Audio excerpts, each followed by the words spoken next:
Assalamualaikum warahmatullahi wabarakatuh. Pada kesempatan kali ini kita akan belajar jenis-jenis media pembelajaran untuk mata kuliah desain pembelajaran berbasis digital. Nah, pengertian media pembelajaran itu sendiri menurut Reiser dan Dempsey adalah peralatan fisik seperti buku, alat visual, komputer, dan lainnya yang digunakan untuk menyajikan pembelajaran kepada peserta didik. Atau dengan kata lain, media pembelajaran adalah alat untuk dijadikan penyalur pesan agar tercapai tujuan pembelajaran. Setelah itu kita akan belajar macam-macam media pembelajaran. Macam-macam media pembelajaran ada media audio, media visual, media audiovisual, media serbaneka, media fotografi, peta, dan globe. Baik, kita bahas yang pertama. Yang pertama adalah media audio. Media audio berfungsi untuk menyalurkan pesan audio dari sumber pesan ke penerima pesan. Media audio ini erat kaitannya dengan indera pendengar. Sifat dan contoh media audio dilihat dari sifat pesan yang diterimanya. Media audio dapat menyampaikan pesan verbal dan nonverbal. Contohnya radio, tape recorder, telepon, dan laboratorium bahasa. Nah, yang kedua itu ada media visual. Media visual ini adalah media yang mengandalkan indera penglihatan. Media visual ini materialnya adalah menggunakan alat proyeksi atau proyektor. Pesan yang dituangkannya adalah ke dalam pesan-pesan yang berbentuk visual. Fungsinya adalah untuk menarik perhatian, memperjelas ide, menggambarkan fakta yang mungkin dapat mudah untuk dicerna atau diingat bila disajikan dalam bentuk visual. Macam-macam media pembelajaran visual, yaitu ada media visual diam dan media visual gerak. Media visual diam berupa foto, diagram, poster, seperti itu. Sedangkan media visual gerak yaitu berupa gambar-gambar proyeksi yang bergerak seperti suatu film, bisu, dan sebagainya.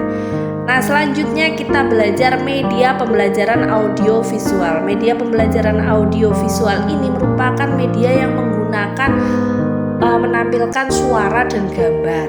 Media pembelajaran audio visual itu ada macam-macamnya, yaitu ada dua macam.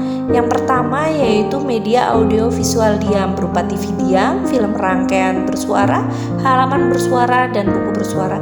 Yang kedua adalah media visual gerak berupa film TV, film bersuara, gambar bersuara, dan lain sebagainya. Selanjutnya kita akan belajar media pembelajaran serbaneka. Media pembelajaran serbaneka merupakan media yang disesuaikan dengan potensi suatu daerah itu atau di sekitar sekolah yang bisa dimanfaatkan sebagai media pembelajaran. Nah, macam-macam media serbaneka itu ada antara lainnya yaitu papan, terus media 3 dimensi, realita, dan sumber belajar pada masyarakat. Kita bahas dengan yang pertama yaitu serbaneka papan ya. Papan itu atau board ya, itu biasanya ada papan tulis, papan buletin, papan flanel, papan magnetik, papan listrik, papan paku. Banyak papan-papan seperti itu yang bisa digunakan untuk media pembelajaran. Selanjutnya media serbaneka 3 dimensi, biasanya antara lainnya yaitu model, mock-up, diorama seperti yang ada di gambar ya. Selanjutnya media pembelajaran serbaneka realita. Realita itu benda-benda nyata. Contohnya pemanfaatan realita itu dengan adanya mengajak ke peternakan yang di sekitar sekolah atau mengajak ke perkebunan, persawahan yang ada di sekitar sekolah seperti itu. Selanjutnya adalah media serbaneka sumber belajar pada masyarakat. Ini biasanya antara lainnya yaitu karya wisata atau dengan berkemah. Berikutnya yaitu media pembelajaran gambar fotografi. Gambar fotografi diperoleh dari berbagai sumber. Contohnya surat kabar, lukisan, kartun, ilustrasi, atau foto-foto yang diperoleh dari berbagai sumber lain. Nah, hal ini bisa digunakan guru secara efektif dalam kegiatan belajar mengajar dengan tujuan tertentu. Tapi harus memperhatikan yang pertama, gambar fotografi harus cukup memadai. Gambar ini harus mempunyai prasyarat artistik yang bermutu. Gambar fotografi harus cukup besar. Nah, validasi gambar ini juga benar, mengikat perhatian anak ini cenderung bisa diamati, misalnya binatang, kereta, gambar kereta, binatang gitu, menarik lah ya intinya gitu. Nah selanjutnya yang terakhir itu kita akan belajar media pembelajaran peta dan globe. Media pembelajaran peta globe ini berfungsi menyajikan data-data lokasi seperti keadaan permukaan bumi, daratan, sungai, gunung, dan tempat-tempat atau arah dan jaraknya.